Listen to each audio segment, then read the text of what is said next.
Hello Montessori friends, this is Mrs. Heptinstall. I thought I would read a couple of stories to you today that I have in my house. The first book is called Giraffes Can't Dance. Now there's something special that's happening in this story, so put your listening ears on and see if you can hear anything with the words. I'll ask you at the end. Ready? Giraffes Can't Dance.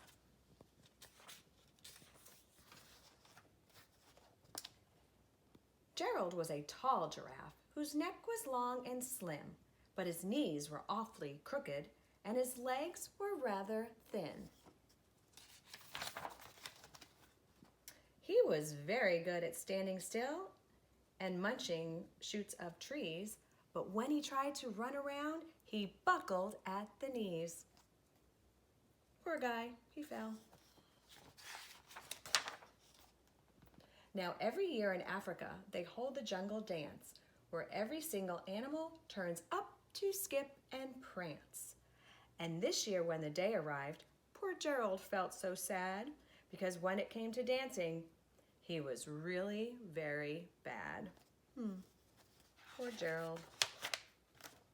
The warthogs started waltzing, and the rhinos rock and rolled. The lions danced a tango that was elegant and bold.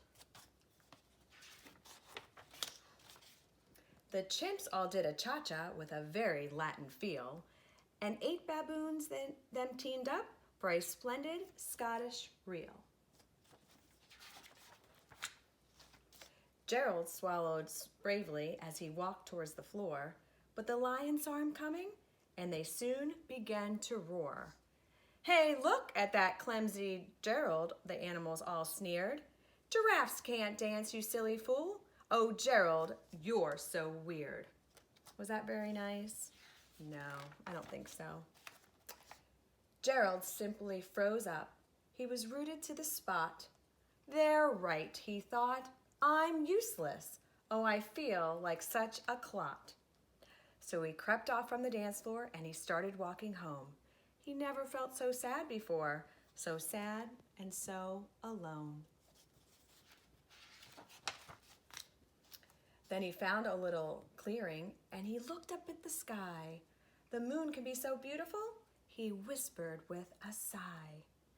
"Excuse me," coughed a cricket who'd seen Gerald early on.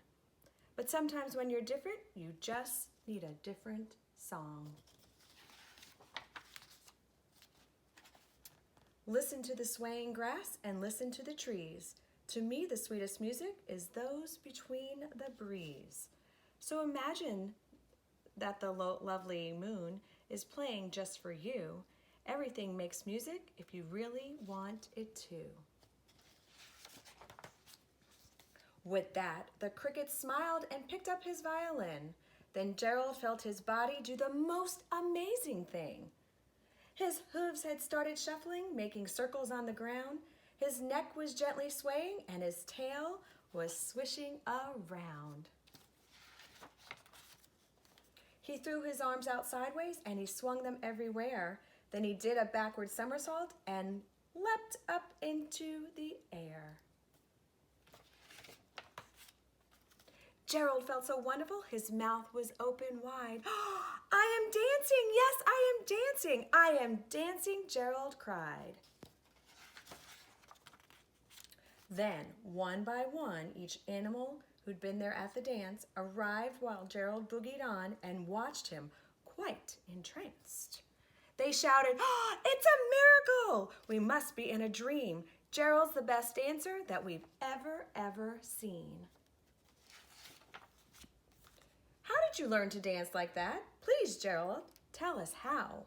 But Gerald simply twirled around and finished with a bow. Then he raised his head and looked up at the moon and stars above. "We all can dance," he said, "when we find music that we love." The end.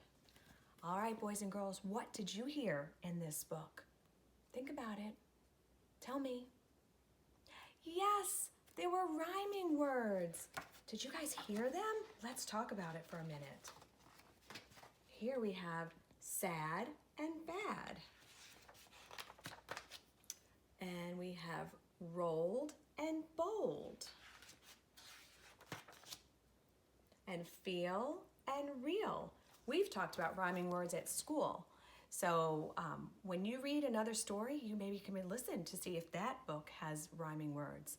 All right, let's start with our second book. Thanks for listening to Giraffes Can't Dance.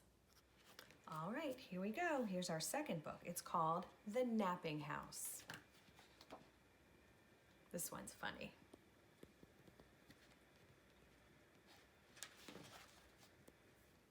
There is a house, a napping house, where everyone is sleeping. And in that house, there is a bed, a cozy bed, in a napping house where everyone is sleeping. And on that bed, there is a granny, a snoring granny, on a cozy bed in a napping house where everyone is sleeping. And on that granny, there is a child, a dreaming child, on a snoring granny, on a cozy bed in a napping house where everyone is sleeping. And on that child, there is a dog, a dozing dog, on a dreaming child, on a snoring granny, on a cozy bed in a napping house where everyone is sleeping. That bed's getting pretty full. What do you think? And on that dog, there is a cat, a snoozing cat, on a dozing dog, on a dreaming child, on a snoring granny, on a cozy bed in a napping house where everyone is sleeping.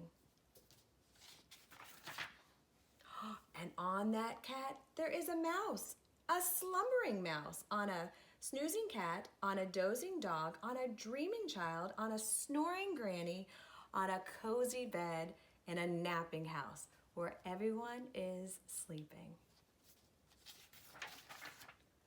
And on that mouse, there is a flea, a little flea. Can it be? A wakeful flea on a slumbering mouse, on a snoozing cat, on a dozing dog, on a dreaming child, on a snoring granny, on a cozy bed in a napping house where everyone is sleeping. Uh-oh. A wakeful flea who bites the mouse, who scares the cat. There goes the cat. Who claws the dog. Ah! Who thumps the child. Who bumps the granny. Who breaks the bed. In the napping house where no one is sleeping. The end. I hope you enjoyed my stories today, boys and girls. Just know that I miss you very much, and I would love to know that you are reading books at home because we do that at school all the time. And I will see you soon, and I miss you and love you. Bye.